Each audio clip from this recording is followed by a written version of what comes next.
Thank you. Good evening. Tonight's Committee of Adjustment hearing is being held by video conference and live streaming video on the town's live stream webpage at oakville.ca. This is a hearing to consider applications for minor variance and consents held under the authority of the Planning Act. Please keep in mind the intent of this process is to review the application that is before the committee, listen to the evidence, and then make a decision. This process is not intended to be used to resolve any concerns or disputes that may exist between the town, individuals, or organizations. If a request for a deferral is made and the committee grants such a request, the applicant or authorized agent must contact the Secretary Treasurer to schedule a new hearing date. In order to conduct an effective and efficient electronic hearing, we have adopted the following process. If you're watching the live stream of this hearing on oakville.ca, and if you wish to speak to an item on the agenda, you can call 905-815-6095. Again, 905-815-6095. The phone number is also posted on your screen below the live stream at oakville.ca. Staff will be standing by to take your call. When you call in, staff will ask your name, item number you wish to address, and your telephone number. Further instructions will be provided for you to call back to join the video conference. When the chair of the committee polls for interested parties, press *6 to unmute yourself. The applicant or agent will be given the opportunity to briefly explain to the committee the basis of the application and answer any questions that may arise. A maximum of 5 minutes will be provided for a presentation. You will need to state your full name and address for the record. Any submissions beyond the 5 minutes will be at the discretion of the committee. All delegations must also state their full name and address for the record. A maximum of 5 minutes will be provided to make your presentation. All remarks and questions are to be directed to the chair. Any submissions beyond the 5 minutes will be at the discretion of the committee. The applicant or agent will then be provided with a further 5 minutes to respond to the comments made by any interested parties and answer any questions from the committee members. If the applicant or agent has any concerns found in the staff report, particularly with any proposed conditions, this is your opportunity to advise us. Matter will then be taken into committee for a decision. This will mark the end of all discussion. Any person desiring a notice of decision for an application must provide a written request, preferably through email, to the Secretary Treasurer. Written notice of the committee's decision will be mailed not later than 10 days for minor variance and 15 days for consents to the applicant and or agent and to any other person who filed a written request for such notice. The last day to appeal the decision to the Ontario Land Tribunal will be noted on the decision. Only the applicant, specified persons, or public bodies may appeal the committee's decision to the Ontario Land Tribunal. In November of 2022, Bill 23, the More Homes Built Faster Act, amended the Planning Act to remove appeal rights for members of the public. If no appeal is received within the prescribed time frame, the decision of the committee becomes final and binding. The Secretary Treasurer will then notify the applicant and anyone who received a copy of the decision through written correspondence.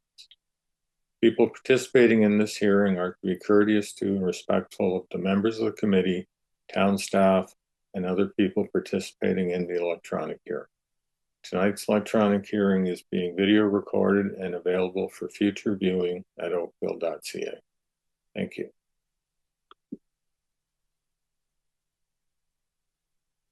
We have regrets tonight from Mr. Hardcastle and Ms. McHale.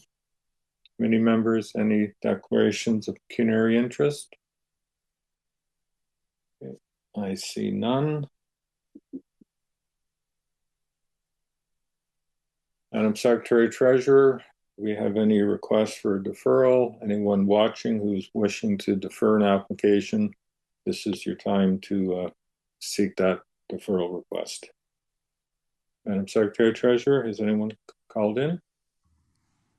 Yes, Mr. Chair, we have one hand up, Mr. Rick Leong. I'm just moving him into the meeting.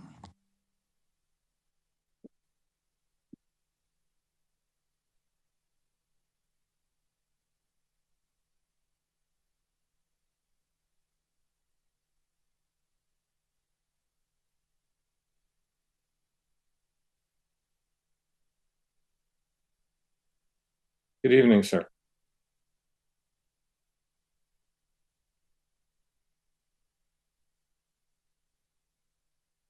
You can unmute yourself. Is that good? Can you hear me? Good evening. Okay, good evening, Mr. Chair and members. This is Rick Leong, and the address is 2710 14th Avenue, Markham. And we would like to request a deferral for 248 Jennings Crescent to address the comments from planning staff and also from fire department. I think I've got an email earlier today regarding to some issue with the fire department or something. Okay, thank you. Committee members, all those in favor of the deferral? Okay, so that is unanimous. Your application has been deferred. When you're ready to come back, you can contact the Secretary Treasurer. Thank you very much. Enjoy your evening. Thank you. We're showing one more hand up, Mr. Chair. Sorry, what was that? One more hand up for deferral. Okay.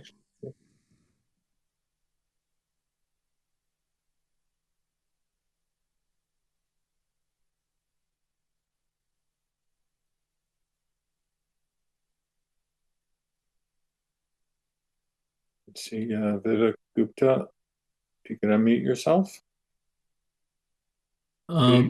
Yes. Hi, Chair. This is Vivek Gupta. I'm sorry. Actually, I'm just trying to log into Committee of Adjustment for my presence, and I'm waiting for my opportunity. I'm sorry for disturbing your process. Is it the Committee Adjustment for Cherry Hill going on right now? No, that's later on in the agenda. We're just dealing with deferrals right now. Are you seeking a deferral? No, sir. I'm sorry about that. Okay, so that item will come up later in the agenda. Thank you very much. I appreciate it. Thank you. Madam Secretary, any other requests for deferral?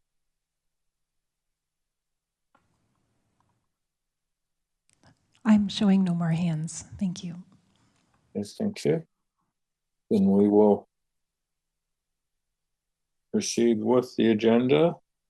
Application A095-2025 at 166 Dorney Road.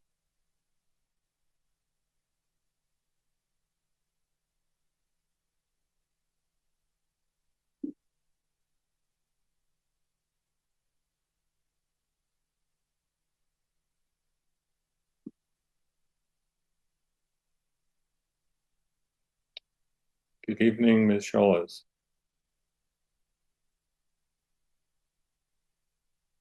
You appear to be muted still.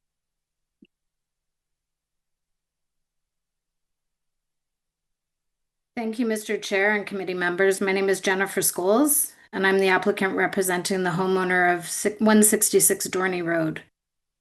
The application is to construct a new dwelling with an attached garage and a cabana. 166 Dorney Road is located north of Lakeshore Road East, along Dorney Road within a neighborhood that is characterized as having a mix of 1- and 2-story dwellings, with many of the original homes of the subdivision being replaced by newer 2-story dwellings.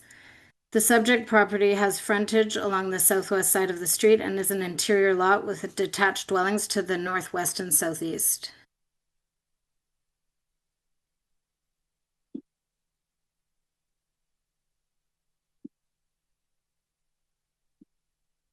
We're aware that this neighborhood falls within the special policy exception area of the official plan, which reflects the area's large lot character. These lots typically feature mature vegetation. They were also designed to have ample space between dwellings with deep front yard setbacks. The application that we've submitted aims to respect and maintain the general intent and purpose of the zoning and urban design documents that work together to guide development of homes in residential neighborhoods in Oakville. The subject property is designated low-density residential special policy area in the official plan, development within stable residential communities. This document is used to direct the design of the new development to ensure the maintenance and protection of the existing neighborhood character in accordance with, sorry, just one second. In accordance with section 11.1.9 of Livable Oakville. It aims to ensure that new development maintains and protects the existing neighborhood character. The built form, including scale, height, massing, architectural character, and materials, is to be compatible with the surrounding neighborhood, the setbacks, orientation, and separation distances. The goal is to minimize impacts on the adjacent properties in relation to grading, drainage, location of service areas, access and circulation, privacy, and microclimatic conditions such as shadowing. Design guidelines for stable residential communities, I'm sure you're aware of those, and the zoning bylaw, which the proposed design has been developed with all of these documents in mind. I won't get into all of the details of what we tried to do before I speak to the two variances that we're requesting. The proposal meets all other zoning bylaw requirements, including covered site, front and rear yard setbacks, and building depth and height. We are seeking relief from the bylaw with two variances as follows. The dwelling residential floor area, RFA, to permit an increase in residential floor area from 29% to 32.33% for a total increase of 49.35 square meters. We understand that the purpose of limiting the residential floor area is to prevent a dwelling from having a mass and scale that appears larger than the dwellings in the surrounding neighborhood. We have tried to design the exterior to minimize its impact on adjacent properties. There are only 4 bedrooms on the second floor.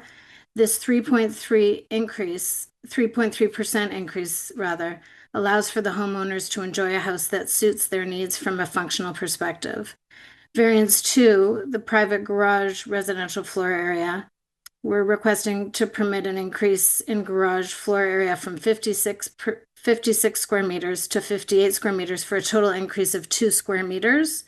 This increase in garage area is internal to the dwelling due to the 3-car tandem parking configuration. It ensures that the garage is not a visually dominant feature of the dwelling, limiting its impact on the streetscape. The facade of the proposed dwelling creates a transition in height toward the adjacent dwellings, which respects the massing and scale of the surrounding context. The homeowner reached out to nearby neighbors to discuss the project and was able to get 2 letters of support from 153 and 174 Dorney Road. One of them was just submitted today, so you don't have it in your package. So in conclusion, Oakville zoning bylaw, its official plan, and the design guidelines help shape the design that we are proposing. It acknowledges that the neighborhood is stable but not static. The new typology is of 2-story dwellings with double garages.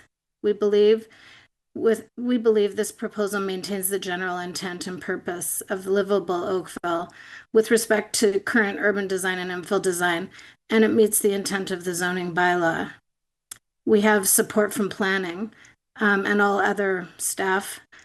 And this design is in our opinion, not excessive, but is rather sensitive to the scale of dwellings in the vicinity. It will serve to contribute to contextually responsive development. Thank you.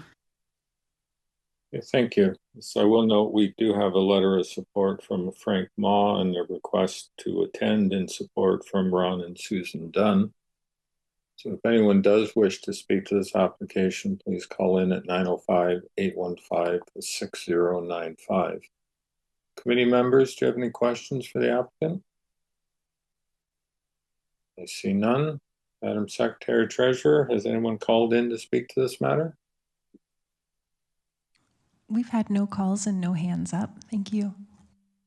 Okay, thank you.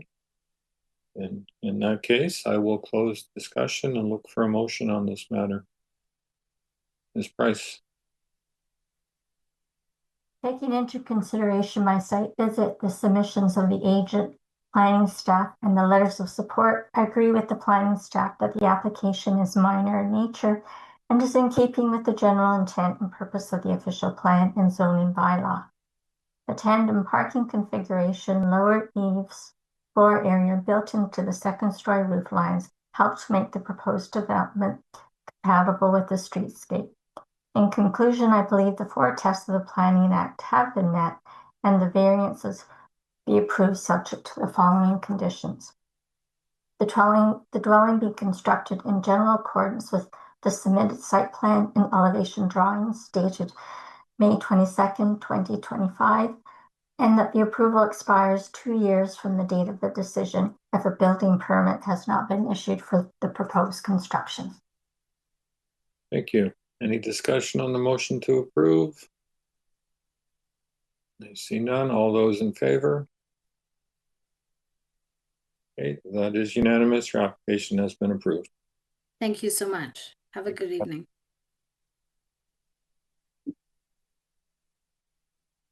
We'll now hear application A096 at 120 Ulster Drive.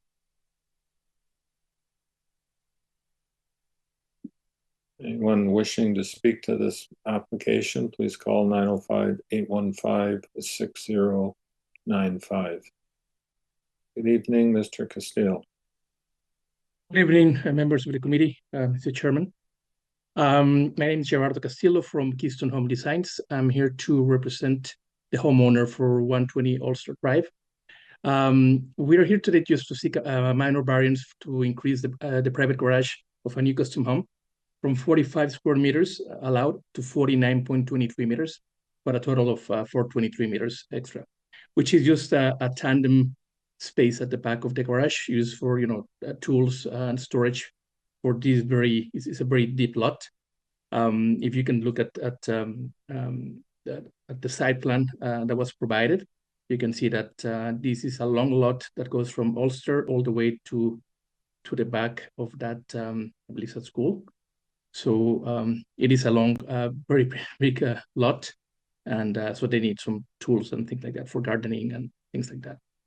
So we really believe this is a very minor variance. Again, if you can scroll down to the front elevation or to the 3D renders at the back, you'll see that this is designed in a way that it shows like a 2-car garage, so it does blend with the streetscape. You can even scroll down a little bit more to the 3D renders. You get a better idea of that one or the next one. So you can see it's just a regular 2-car garage with a small tandem area at the back, so you don't see it from anywhere. So this is a very minor variance in nature, so hopefully this satisfies the committee, and I'm open to any questions or comments. Thank you. Committee members, any questions for the applicant? Ms. Price? I noticed that the fire department had some issues with the side yard setback. Yes. I believe there's an impediment. Yes, we got forgot to mention that we got these comments yesterday. For me, it was the first. I never seen these sort of comments from the fire department.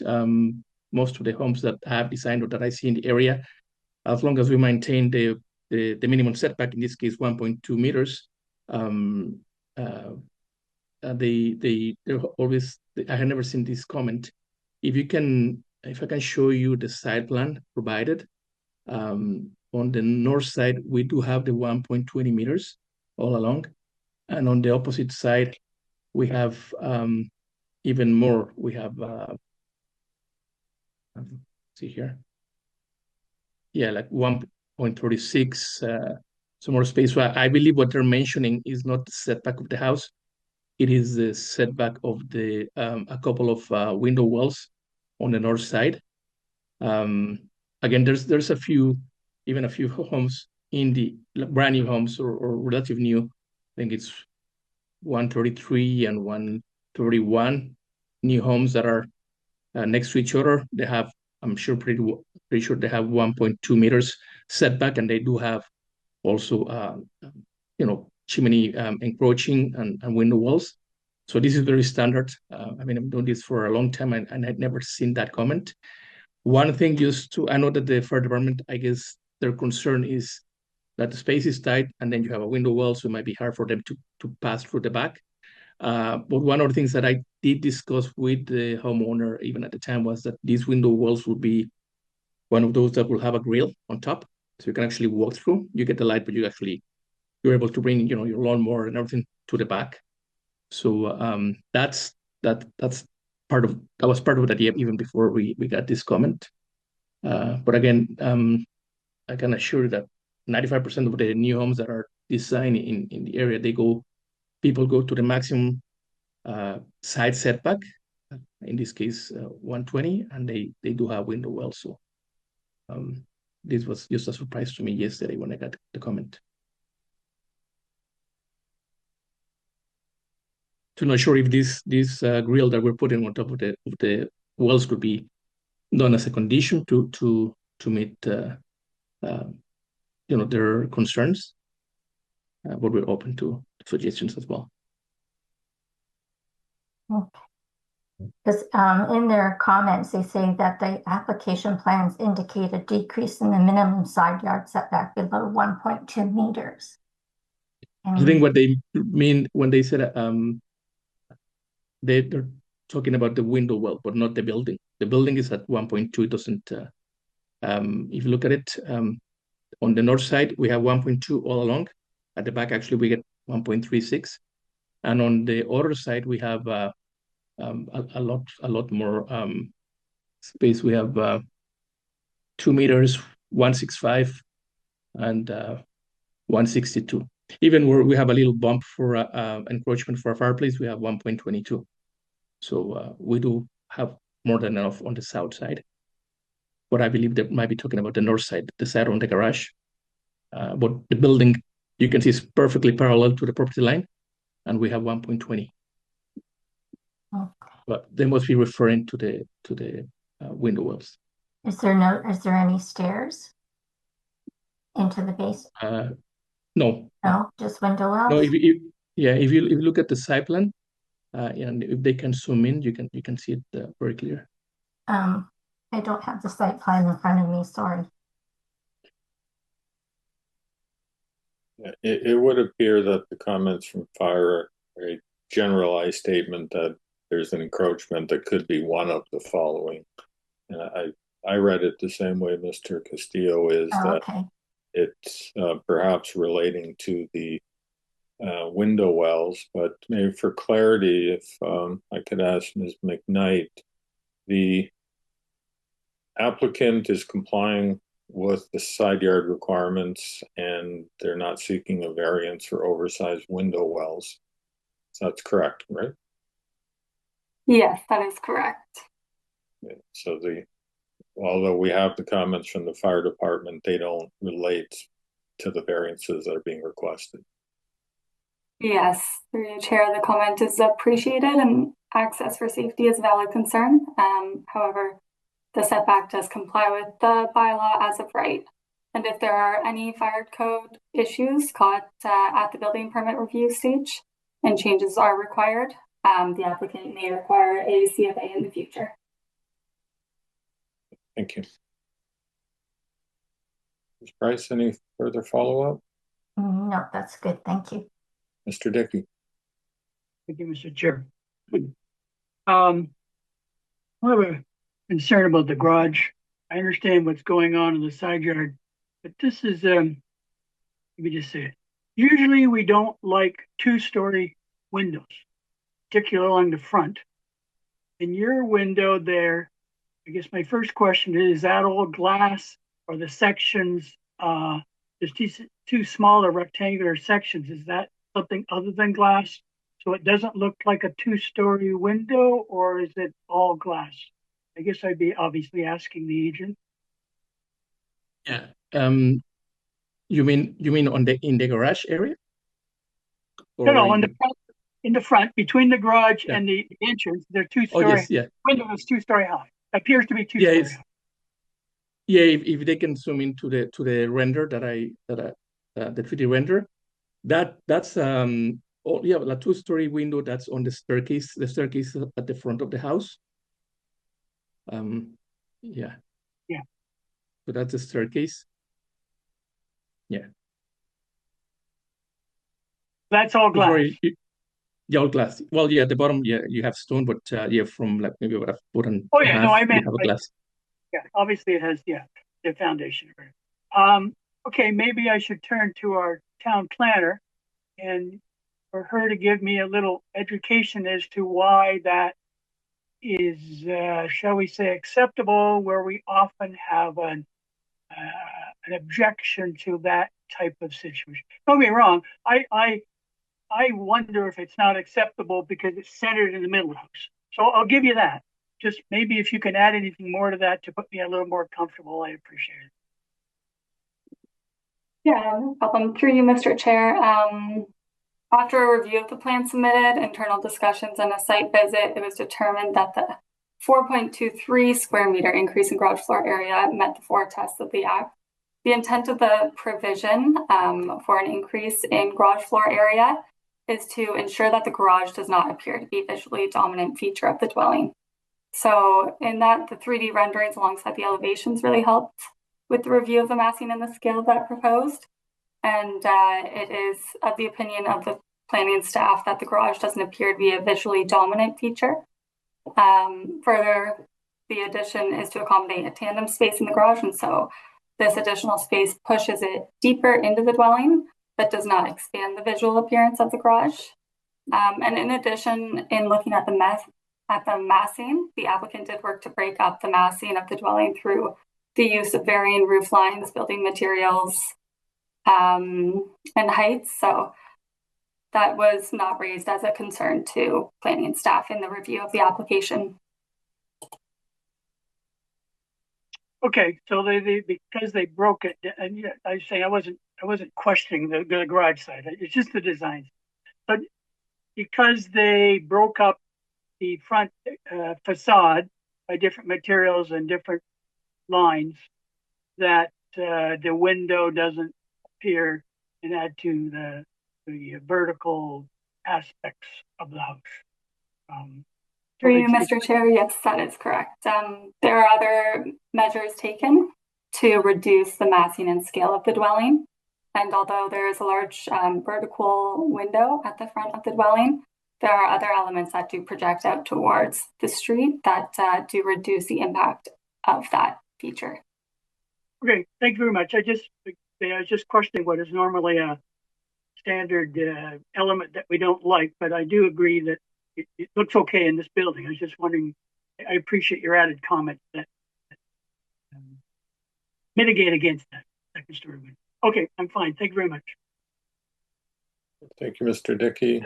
Any further questions for the applicant? I see none. Madam Secretary Treasurer, has anyone called in to speak to this matter?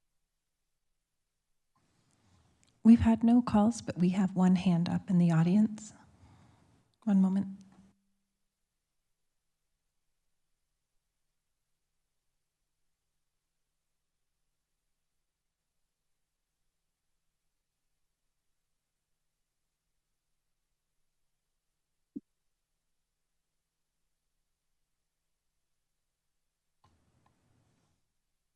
My apologies. It's the agent from the last item. I believe she's left her hand up by mistake.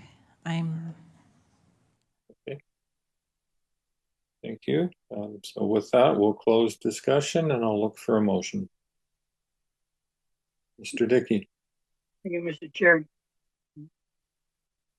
Based upon my review of the owner's application, site plan, building elevations, my site visit, presentation by the owner's consultant, and the planning staff's report, I'm satisfied that the variance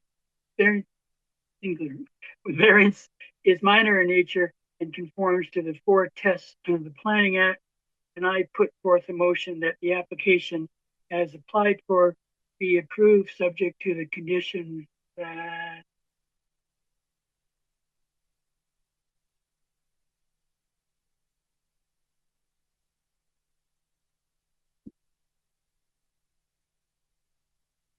that the dwelling be constructed in general accordance with the submitted site grading and servicing plan dated May 24th, 2025, and the elevations dated December 17th, 2024, and December 20th, 2024, and the approval expires 2 years from the date of the decision if building permit has not been issued for the proposed construction.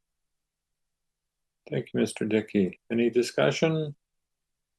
I see none. All those in favor of the motion to approve? Okay, that is unanimous. Your application has been approved. Thank you very much. Have a good evening. Thank you.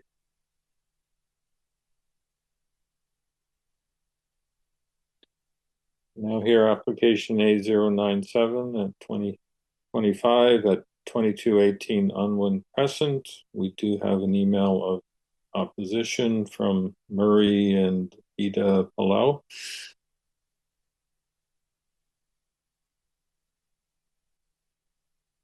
Hi there, Jenny Bogner, agent for the homeowner.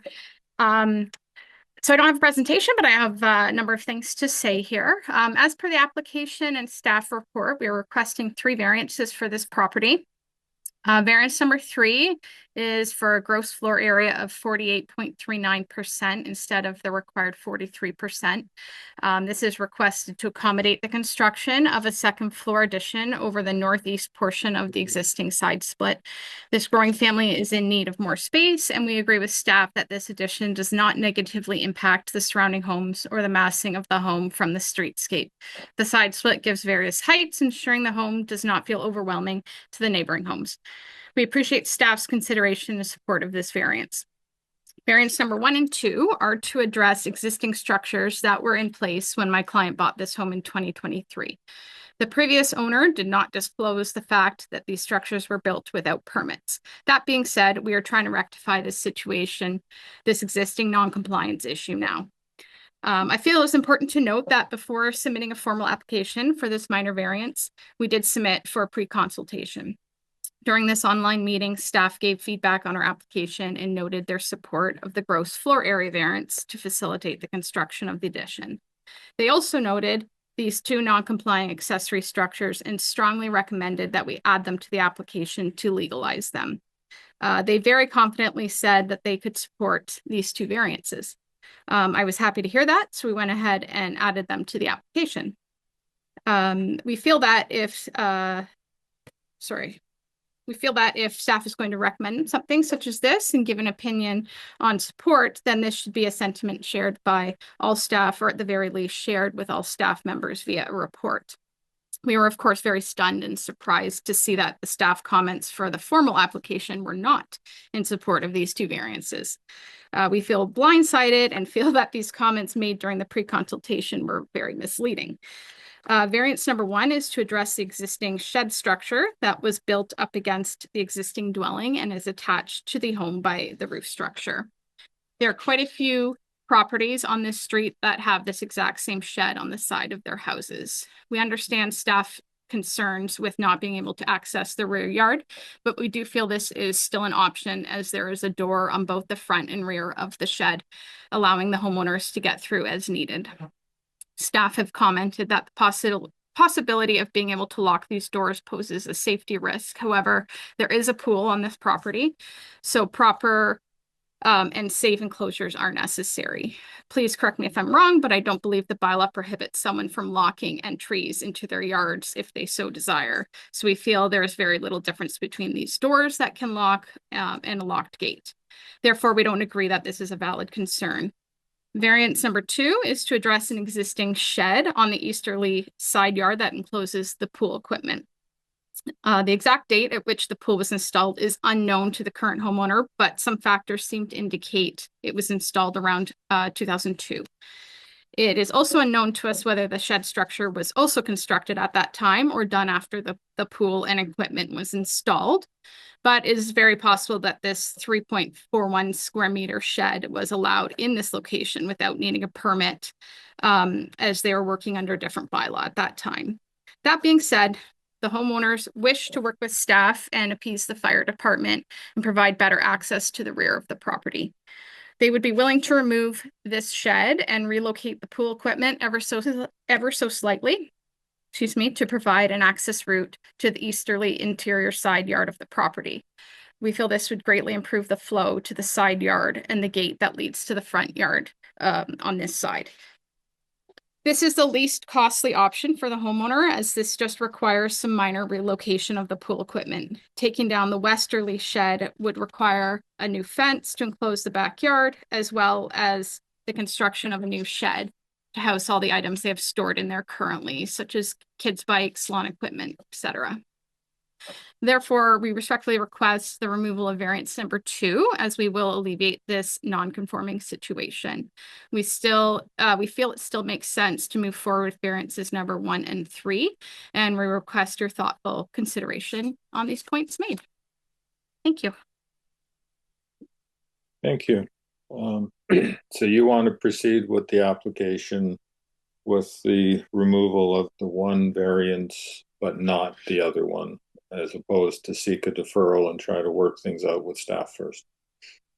Yeah, I think because it's an existing structure, if it was the proposed addition that, that they were not in support of, I think we could have some wiggle room there, but I'm not quite sure what we can do being an existing structure for that one shed. So I don't know would you guys approve one and not the other? I'm not sure how Oakville necessarily works with that. Is that an option, or is it all or nothing? Well, I mean, we prefer it to be clean, but the committee at its discretion can choose to proceed with the application as you've requested it to be amended with the removal of the one variance, and then rule on the other 2. They may approve both, may approve one or the other, and at which point revised drawings would have to be part of any approval condition. Okay. An example, if variance number 3 was approved and 1 and 2 weren't, there'd have to be obviously your client would have to remove both the sheds, and there'd have to be a revised site plan provided to the satisfaction of the director of planning. Okay. So the Okay. committee's preference is always in a case like this that you seek a deferral and try to bring back a solution with staff, but it's your prerogative to how you wish to proceed, and the committee will deal with it as they see fit. Okay. Yeah, let's move forward, please, with both 1 and 3. And if there's some questions that I could answer on those, I would, love to answer some questions or hear some comments. We'll see how that goes. Okay. Committee members, you've heard that. The applicants amended the application to remove variance number 2, wishes to proceed with variance 1 and 3. So I will open it up to any questions you have for the applicant. Mr. Dickey. Thank you, Mr. Chair. Just making sure I haven't made a mistake here. Variance that you're talking about, my recollection when I went to see this is on the south side of the road. So the white shed is on the west side, and that's the short of the 0.03 meter side yard setback. Yes. What you're willing to eliminate is the other variance on the other side, which is a shed hidden by the fence. That's correct. Okay. I didn't like the look, plain and simple, of the shed on the west side.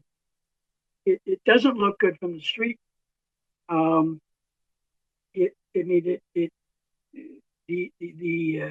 setback is I don't know how many inches that is. I'm obviously old school. I don't think about that, but it's pretty freaking. It's pretty shallow, narrow. So my concern, my point is, my concern is the shed on the west.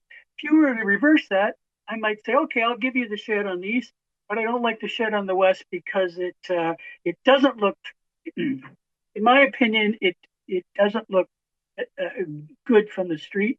It doesn't.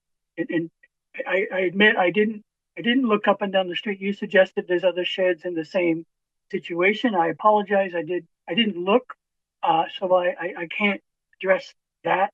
If there is other ones on the street, if there is, I might feel the same way with regard to that as I do yours.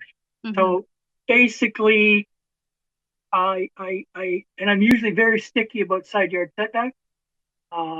In other instances, in other meetings, I often come down. I really have to think about side yard setbacks. And to me, this does not look good from the street.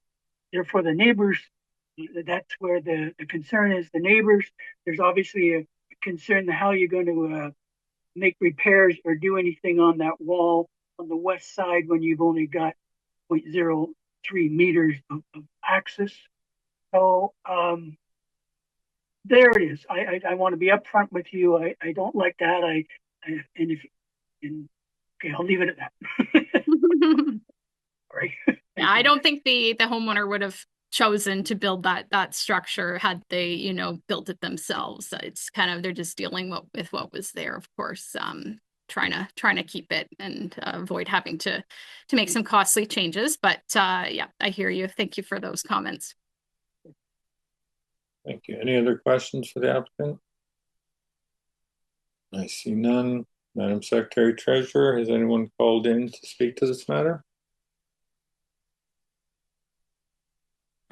We've had no calls and no hands showing. Thank you. Thank you. So we'll close the discussion. Committee, you've got an amended variance in front of you for variance 1 and 3 only. You've got a staff report which is recommending approval of variance number 3 only. If the committee's in favor of supporting the application or part of it, in either case, I would suggest you'd need a change in the conditions, that the site plan be revised to the satisfaction of the Director of Planning, just in any case to remove the one shed from that site plan, or if the other variance for the other side yard isn't supported, both sheds would have to be removed. I'll leave that in your hands. Ms. Price? I would tend to agree with Mr. Dickey. I think the westerly shed is not desirable to look at, and I believe that I think the variances 1 and 2 should be denied. Variance number 3 be accepted or approved. And subject to the conditions? Subject to the conditions.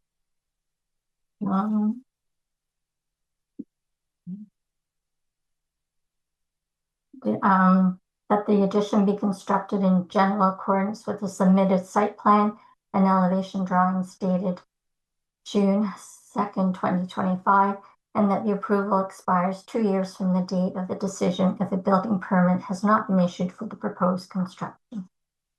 Thank you. Ms. Price, would you take a friendly amendment to condition number 1, that the addition be constructed in general accordance with site plan to the satisfaction of the Director, site plan and elevation to the satisfaction of the Director of Planning and Development? Yes, that's fine with me. Thank you. Okay, any discussion on that motion to deny variances 1 and 2, approve variance number 3 with the conditions? Let me clarify. Mr. So we're Dick? denying the 2 side yard setback variances, and we're okay for the residential floor area. That is the motion on the table, yes. Okay, thank you. Okay. Ms. Price, did you have another comment? No. Okay, thank you. All those in favor of the motion to approve variance 3, deny variances 1 and 2? Okay, that is unanimous. So you've got 1 out of 3. Thank you. Okay, Have a good night. You too.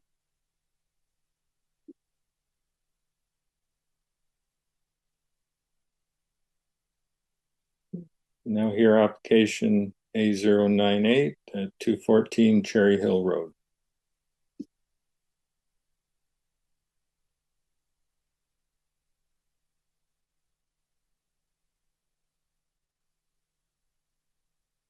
Evening again, Mr. Gupta.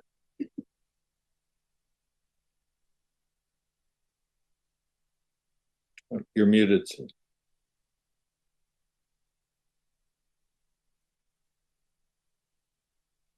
No, there you go. Yes, thank you very much. Good evening, Chair and members of the committee. I am Vivek Gupta, applicant and agent for application A11. I'm sorry. This is application A098 2025 for 214 Cherry Hill Road. I am the authorized agent from the homeowner. I would like to present my committee of adjustment application, which we require for only 4 variances. The homeowner has purchased this property recently. They're planning to stay here for a longer period of time as their retirement house, and they are planning to keep their parents with them. And they are interested in making an addition to this house and increase some square footages and the looks of the house. In this process, when we are doing the building permit and zoning department identified that we need 4 variances. The variances which is required are no additional parking space for additional residential unit. We are also proposing a legal basement apartment in this residential addition building permit. And we would like to request for waiving out an additional parking requirement which we require for the additional dwelling unit. We have 2 car parkings in the garage, and we have a huge driveway, which also accommodates a lot of cars. That variance is also coming. We also need 3.3 meter setback, which is reduced for garage.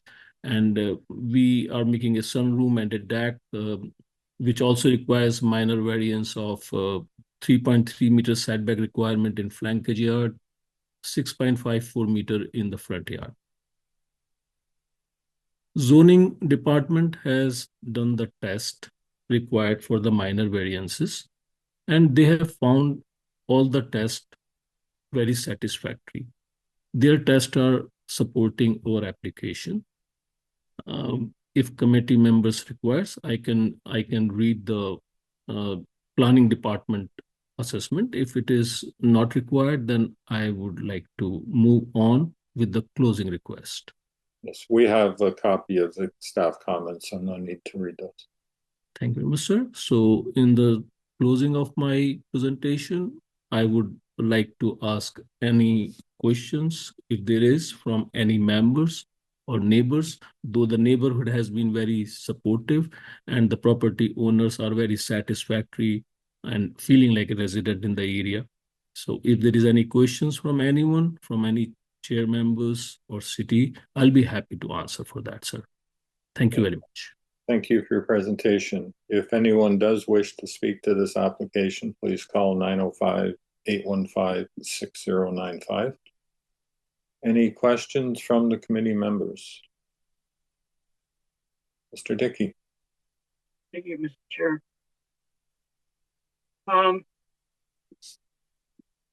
Sorry, I'm just getting my notes here. Your building, and just correct me if I'm wrong, I'm not quite sure if I just want to make sure. The back part of the house has a 1-story garage. You're going to take that part of the structure, turn it into a 2-story structure, and then build a garage in front of that back portion. Back when I meant side, back the north portion. I got that right in my head?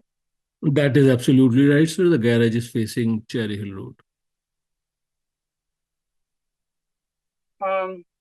It was facing, the existing garage was also like 2-car garage facing Cherry Hill Road. The new proposed garage is also facing the Cherry Hill Road, except that we have to move it towards a property line in order to get increase some area within the house.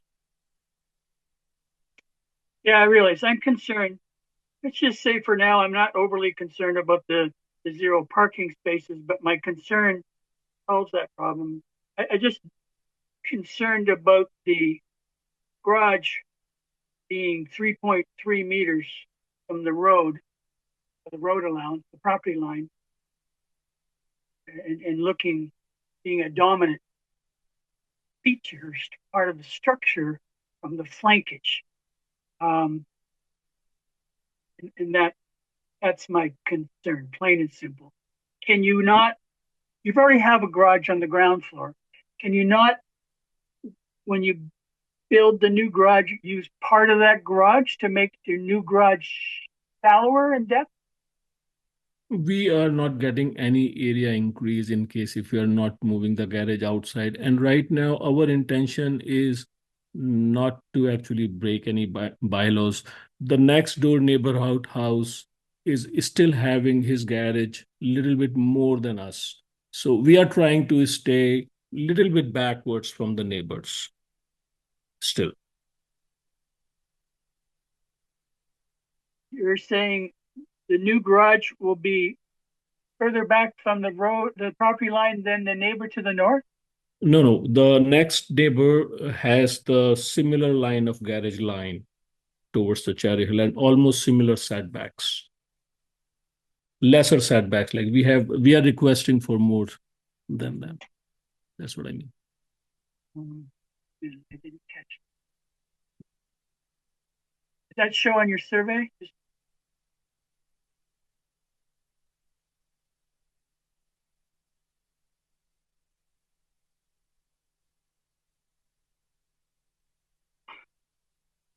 I don't see it on your survey, so we're looking at a.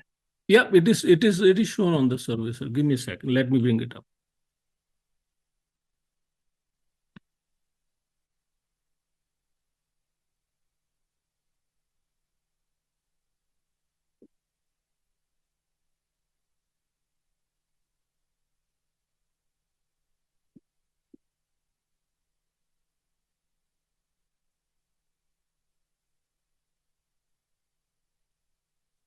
Even from the Google Maps also, it is easier to make out. The next door neighbor house is quite ahead, but I'll bring up the survey. So here it is. You won't be able to bring it up, but is the survey in the package you submitted for the presentation? Staff would have to bring that up on the screen. Okay. Well, I have it open in my computer.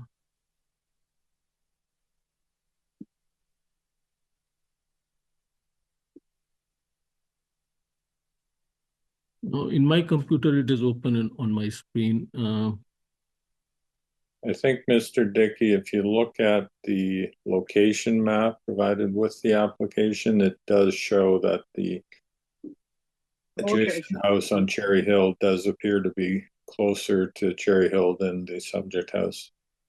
Very similar. I see what you're saying. If I can share a screenshot, I don't know, I can take a screenshot. You're not able to share the screen, unfortunately. Okay.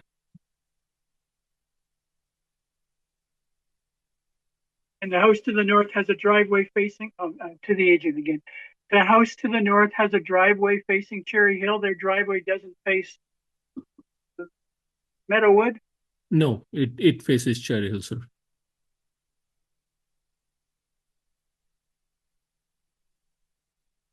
Mr. Dickey, maybe to help with your assessment, even though the technical setback for the garage is 3.3 meters, the setback from the property line to the actual road, so the boulevard looks like 6.5 meters in itself. So the garage is still going to be about 10 meters from the actual street.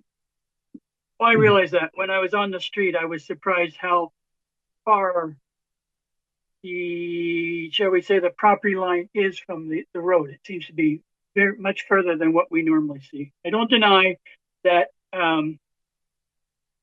there's room to park cars there, but we always judge that based upon the property line, not the land that the town owns in the road allowance. Okay, that's all my questions for now. I'm obviously undecided. Thank you, Ms. Dickey. Any further questions? I see none. Maybe if I could ask staff just to follow up on Mr. Dickey's last comment in terms of judging the parking based on the property line versus the functional parking. It would appear that staff relied on the fact that you can, regardless of it technically being a variance, that you can still park cars in the driveway. To you, Mr. Chair. Oh, sorry, Mr. Chair.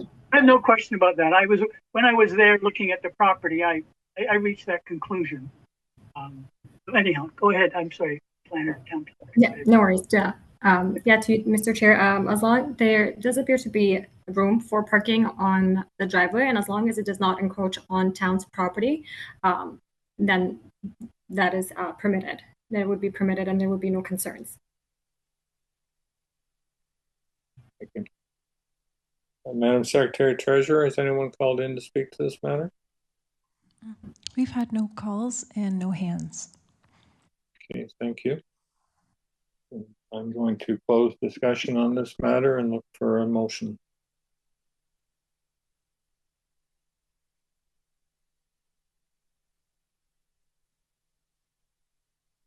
Okay, I guess I have to step to the plate. Go ahead, Mr. Dickey. Yes. Based upon my review of the owner's application, the site plan building elevation, my site visit, together with the presentation by the owner's consultant, and having regard to the planning staff's report, which you'll see that I don't necessarily agree with, I put forth the motion that the application as applied for should be denied. In my opinion, I'm concerned, as I said, I'm concerned about the flankage and the garage, the distance of the garage towards the flankage. I'm not concerned about the front yard or the fact about the zero parking space for the apartment.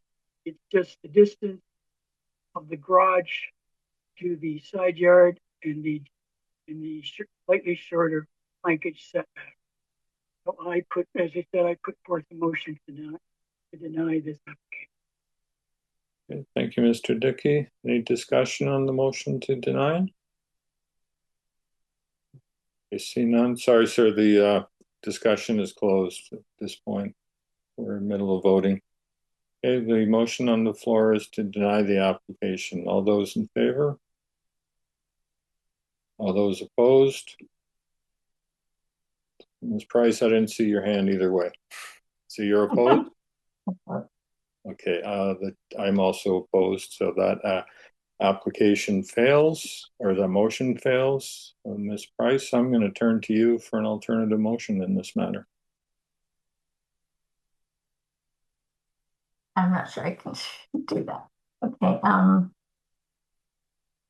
that the conditions, that the addition and proposed garage be constructed in general accordance.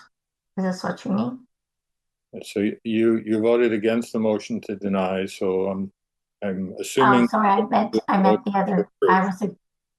I agree with. I think that it should be approved. I'm sorry. Okay, and subject to the addition and proposed garage be constructed in general accordance with the submitted site plan and elevation drawings dated April 7th, 2025, and then the owner agrees that they will receive agrees that they will advise potential tenants that there's no additional parking space provided for the additional residential unit, and 3, that the approval expires 2 years from the date of the decision if a building permit has not been issued for the proposed construction. Okay, thank you, Ms. Price. Mr. Dickey, I'm going to assume you're going to vote against that motion, but all those in favor of the motion to approve?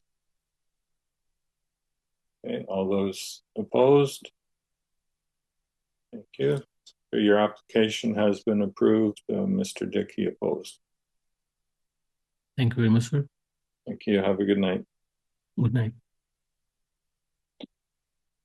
If there's anyone in the audience that was looking to speak to application A099 at 248 Jennings Crescent, that application was deferred earlier in the evening, so that won't be heard tonight. It'll come back at a later date and notice will be provided. We'll move now to A100 at 93 2nd Street.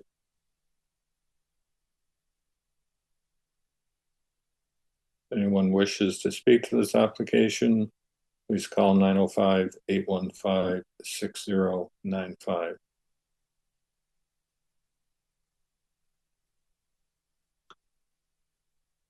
Good evening, Mr. Temporelli.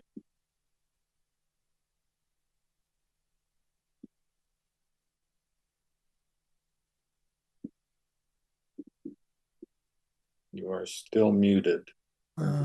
The application before you is to replace an existing, what was an existing enclosed carport with a new garage.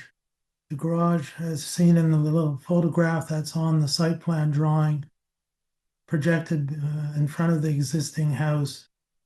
And the intent is to replace the garage, the carport, enclosed carport, with a new garage, in keeping with the overall design of the house.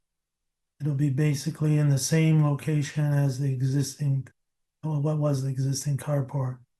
At this present time, the carport has been removed and the shed in front of the house has been removed in order to start construction process and make the house more visible and available to contractors to understand the amount of work that was necessary to restore this Tudor house.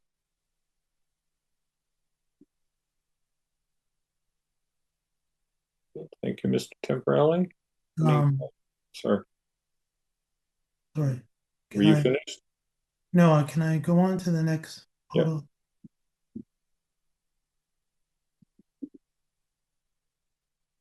Yep. This is a elevation of and perspective of the house showing the new porch and the garage. The front porch is almost out to the same extent as the garage, so that the front of the house is balanced by the garage and the new entrance porch, so that the new garage is integrated into the overall design. And the Tudor approach is taken to the use of the columns and the traditional garage doors to blend it in with the existing house. Next. This is a side view of what the garage would be like against the adjacent property. Next. And that's a perspective of the porch and garage seen in parallel. The intent is to restore the existing house to the Tudor design that originally was. And we've presented these designs in the past to the adjacent neighbors, and they have been supportive.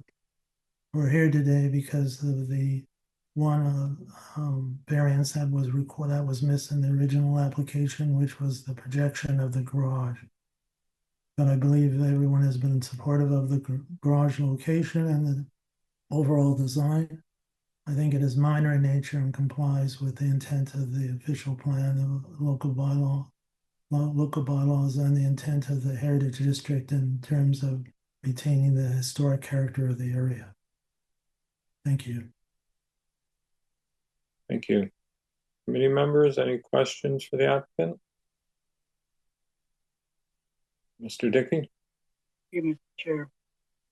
Just to understand, I didn't look back in my notes for August 2024.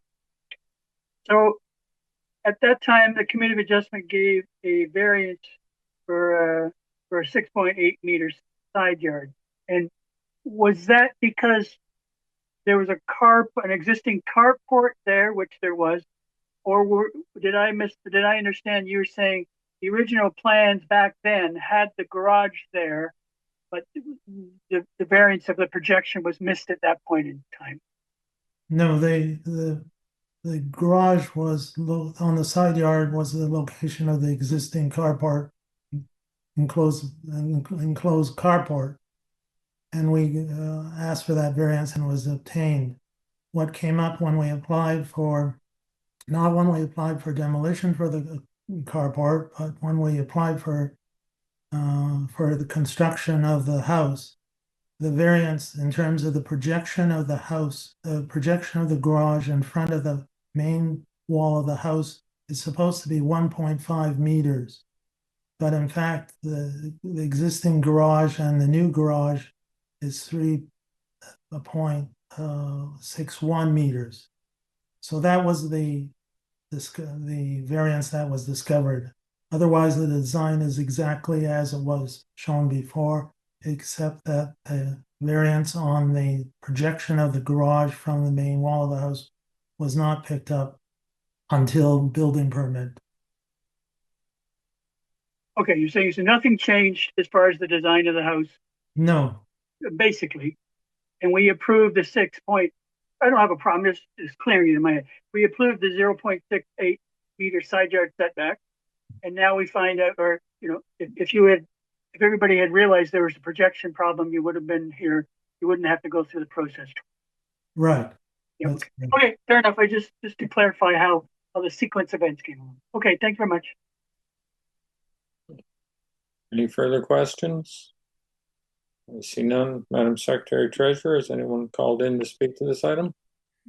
We've had no calls and no hands. Thank you. Thank you. I'll just close discussion and look for a motion. Ms. Price. Okay, taking into consideration my visit, the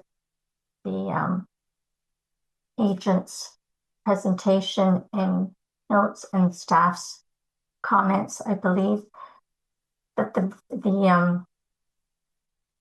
application is minor the variance is minor in nature and is in keeping with the general intent and purpose of the official plan and zoning bylaw, and is desirable for the appropriate development. I think the proposed development maintains and protects the character of the existing neighborhood and does not present unacceptable adverse impacts.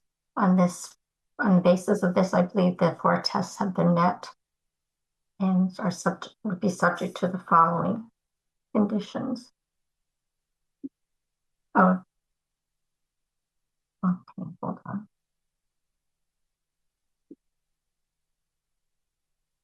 That the garage be constructed in a general accordance with submitted site plan and elevation drawings dated 2024-11-04, and that the approval expires 2 years from the date of the decision if a building permit has not been issued for the proposed construction.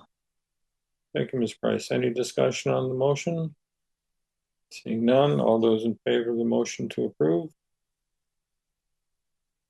That is unanimous. Your application has been approved. Thank you very much. Good evening.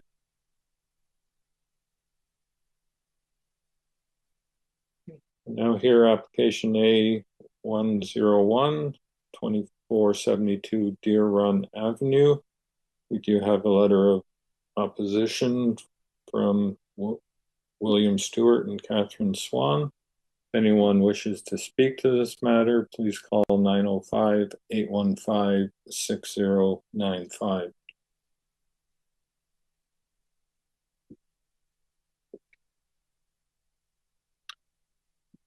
Good evening, ma'am. Good evening, Mr. Chair and committee members. My name is Henrietta Hiravi. I am the homeowner of 2472 Deer Run Avenue. Me and my husband, Marion, have purchased this property about a year ago to build a 2-story family home. We knew at the time of purchase that this property is quite unique and may present some challenges through the process. The design of the home was intended to meet all established requirements and setbacks and avoid the need for a variance. I would like to show you the site plan so you have a feel and an idea of the shape of the property that we have purchased. Could you please go to slide number 4?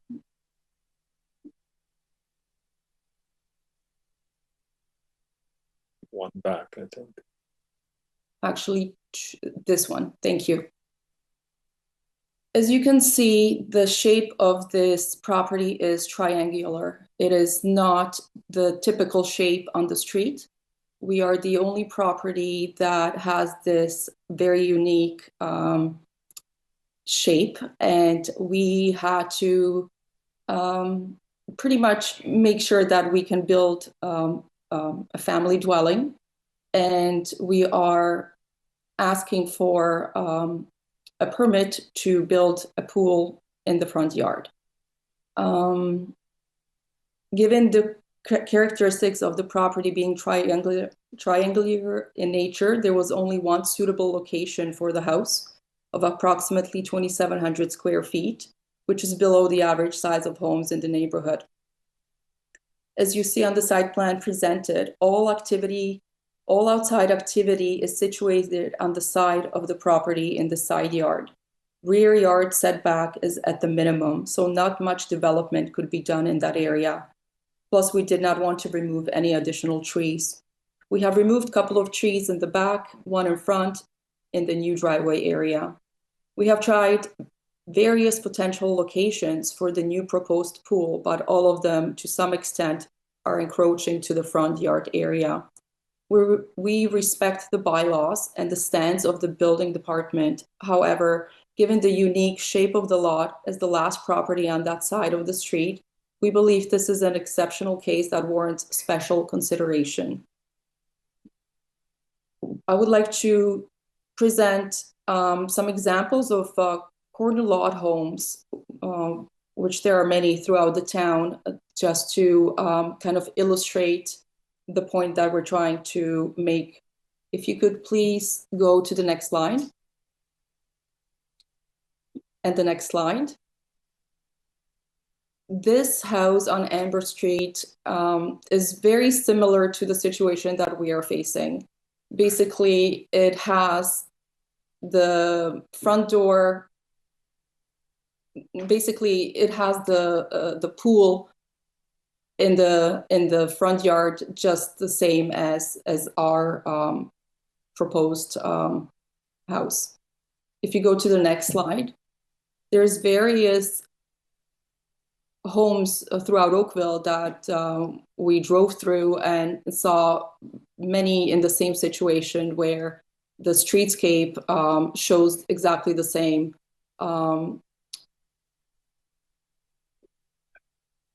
So many of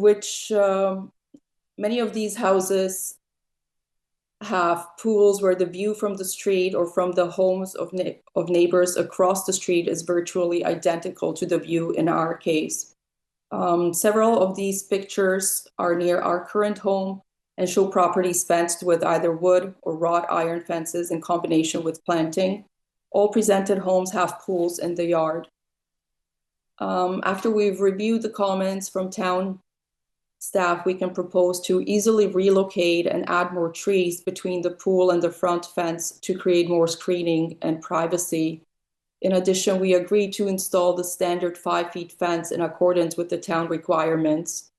We are suggesting to plant 6 to 8 units of the purple beech trees along the pool length of the fence to create additional privacy and screening. These trees are pyramidal in shape and tend to grow up to 30 feet in height. Units used for planting can be 10 to 12 feet in height at the time of planting.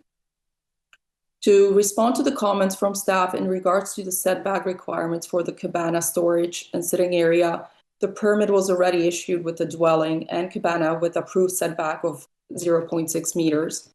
In addition, to respond to the comment of the extension of D Run going to Winston Churchill, we feel that our pool location does not have any negative impact on the future road extension or potential extension and development. The impact on the streetscape is minimal or close to none, since the pool is in ground and will be fully fenced from the street. Please keep in mind that the side yard will still be our primary outdoor area where we conduct all outdoor activities, even without the pool. there was also a letter of opposition that was sent in that we would like to comment on. A neighbor feels that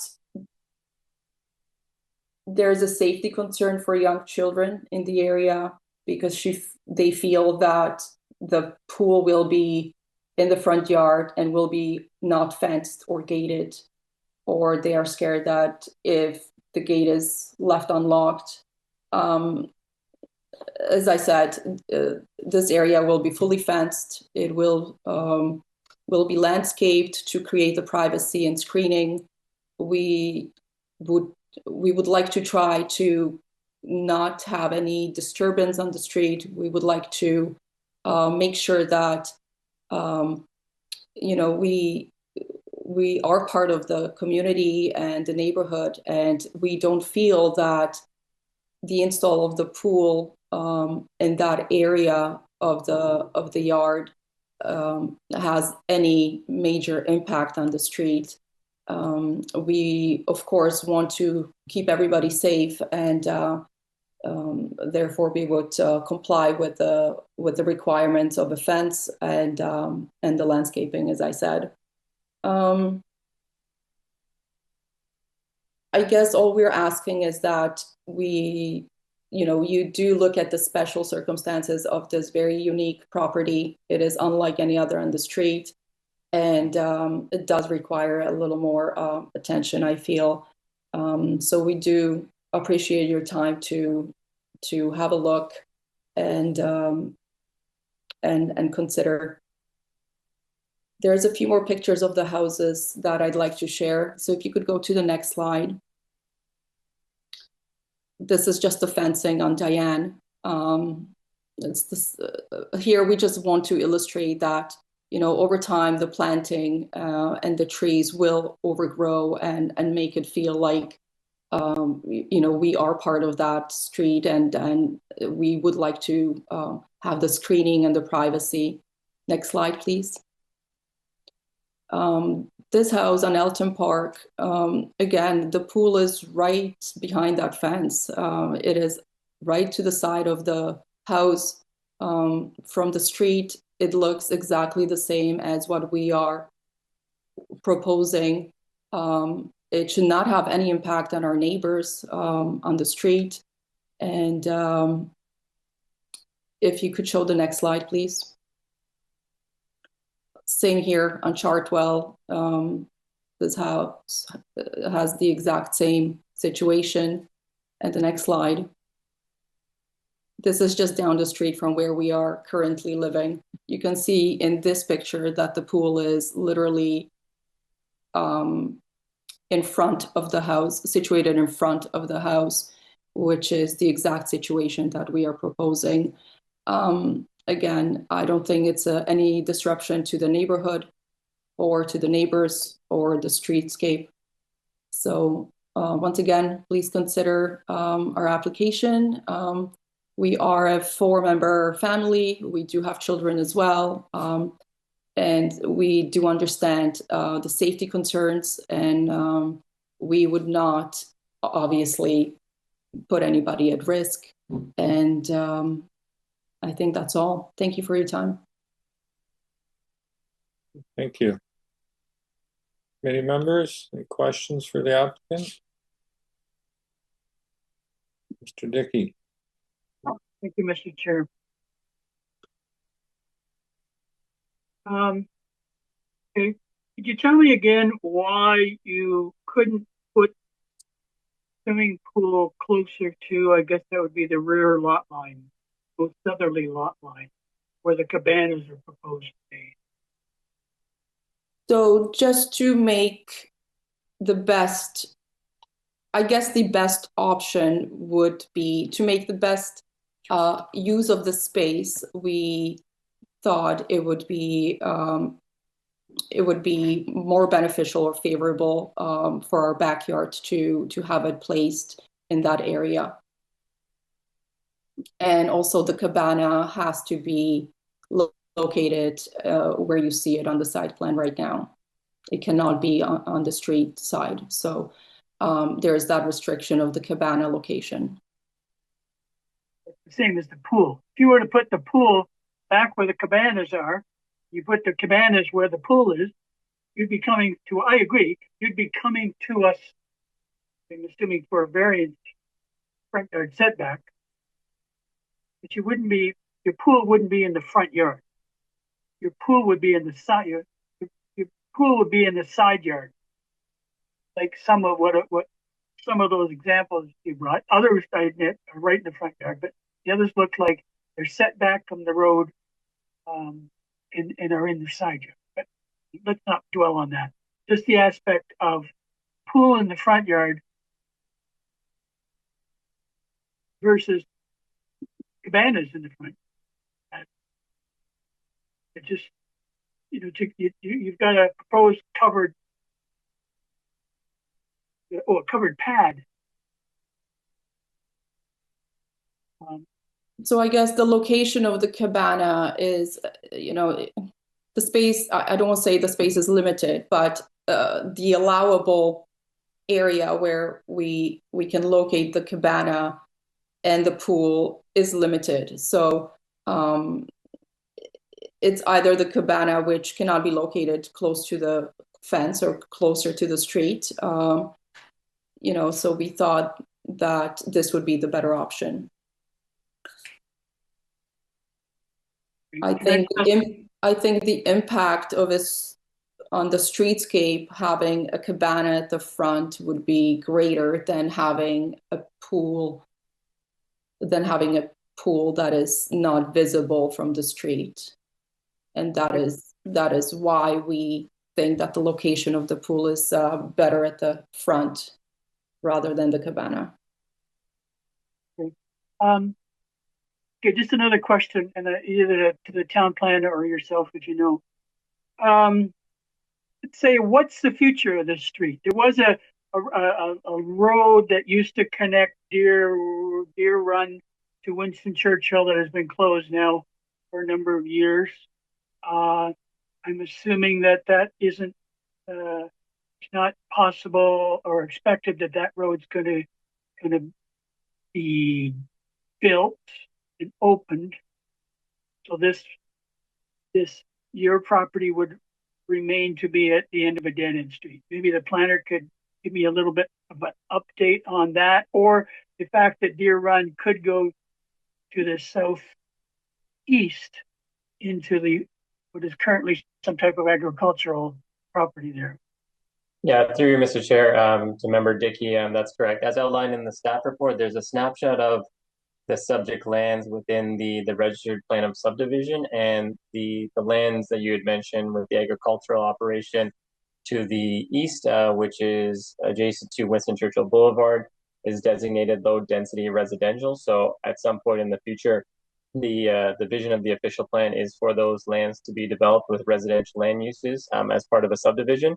Unfortunately, we do not have an application at this time to review to identify where the extension of Deer Run would go. But that is the hope and intention for Deer Run to connect to Winston Churchill Boulevard. The existing road connection that's there right now is just for emergency vehicles. So it's blocked off at the end of Deer Run and then at the start of Winston Churchill. But again, the reason that these lands were frozen at the time was that the zoning bylaw that was in place, which would have been the 1984 bylaw, I believe, this lot wasn't a buildable lot. So with the introduction of the 2014 bylaw, this lot was released from the subdivision requirements, and that's why the owner was able to build a house. But again, as outlined in the staff report, the intention is for Deer Run to connect to Winston Churchill Boulevard. Thank you. Yes, hi, Ray. It appears to me that you're trying to overbuild on this lot. And I guess similar to Mr. Dickey's questioning, did you look at locating the pool where the cabana is and a smaller cabana and covered porch stacked one behind each other, abutting or attached to the house as an option to avoid this problem, or this variance that you require? I believe it would encroach.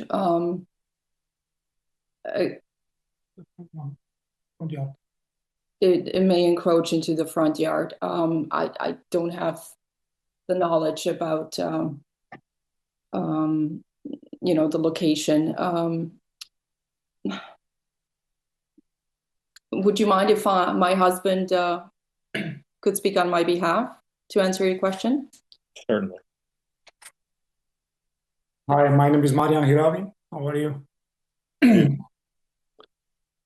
Well, we entertain that idea, right? But the pool would have to be quite in the back, right? There is the tree. Its load is quite treated on the south side towards the lake, right? So the several trees would have to be removed, and we've tried several positions, right? So the pool itself, you're correct. We will be able to build without committee adjustment, in a proper area, but none of the other buildings, we wouldn't have any room for the other buildings. So the intention, as my wife said initially, we thought encroachment or impact on the streetscape would be much greater to try to push those buildings to the front, right? Like there is not even question about that. Right? We never even, we consider it, but clearly we thought this is the better option. When we make it at the time of making decisions, right? Okay, thank you. Any other questions for the applicants? I see none. Madam Secretary Treasurer, has anyone called in to speak to this matter? We've had no calls and no hands showing. Okay, thank you. And just I'll give the applicant one last chance if she wants to make any final comments before I close discussion. No comments. Thank you. Okay, thank you. Okay, so I'll close discussion on this matter and look for a motion. Ms. Price. I vote on the opinion that I think the property is going to be overbuilt. I think there's too many structures on the building. I would suggest that the pool be moved back and maybe the other structures be made smaller. For this reason, I'm going to deny the application. Okay, so the motion on the floor is to deny the application. Any discussion on the motion? I see none. All those in favor of the motion to deny? Okay, that is unanimous. Unfortunately, your application has been denied. It appears to the committee that you're trying to, although a unique property, you're trying to overbuild it.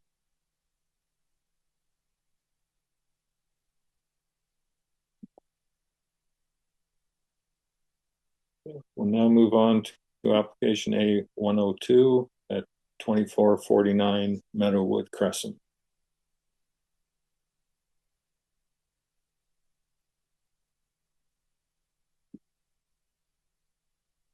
If anyone's wishing to speak to this matter, please call 905-815-6095. Good evening, everybody. Good evening, sir. Yeah, my name is Olu Oyelade. I'm representing the owners of 2449 Meadowwood.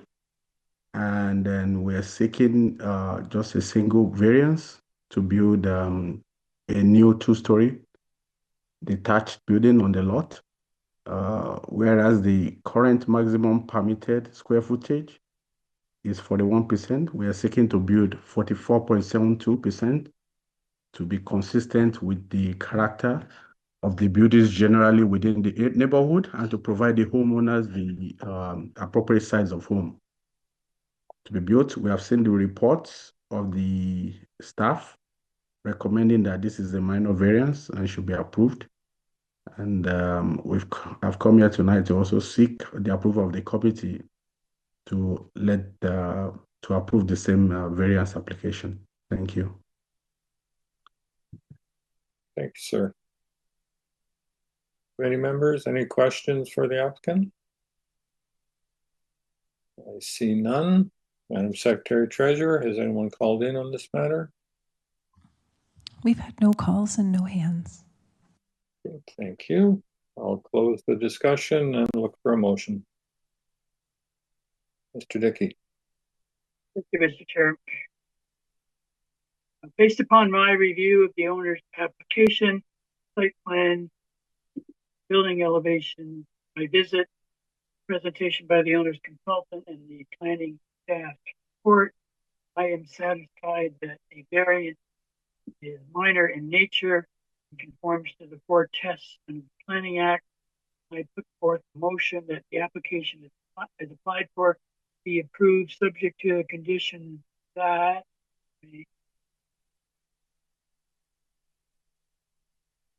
the dwelling be constructed in general accordance with the submitted site plan and elevation drawings dated June 16th, 2025, and that the approval expires 2 years from the date of the decision. The building permit not being issued for the proposed construction. Thank you, Mr. Dickey. Any discussion on that motion? All those in favor of the motion to approve? That is unanimous. Your application's been approved, sir. Thank you. Thank you. Have a good evening. Thank you. Have a good evening. Moving on to our final application of the night, A103 at 2433 Hickson Street.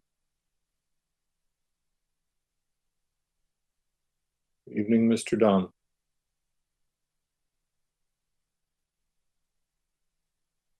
Yes, Joe Dome, 133 Torresdale Avenue, agent for the owner.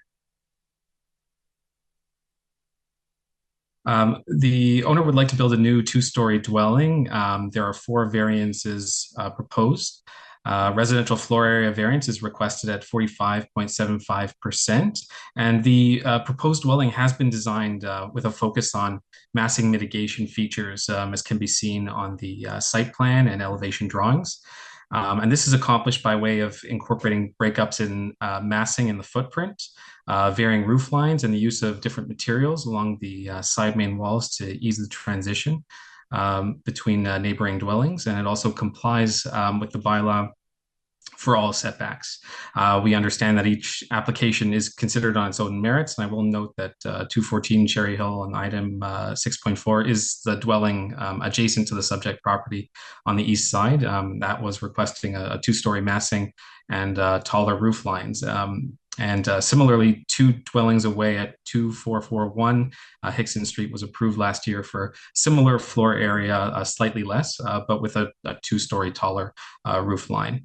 And the application that we actually just heard, 2449 Meadowood Crescent, is located just on the next street to the southwest of the subject property. For variance number 3, to increase the maximum lot coverage to 36.8%, this can be attributed to the covered front porch and covered rear patio. These features are 1-story in nature and do not add a negative massing impact.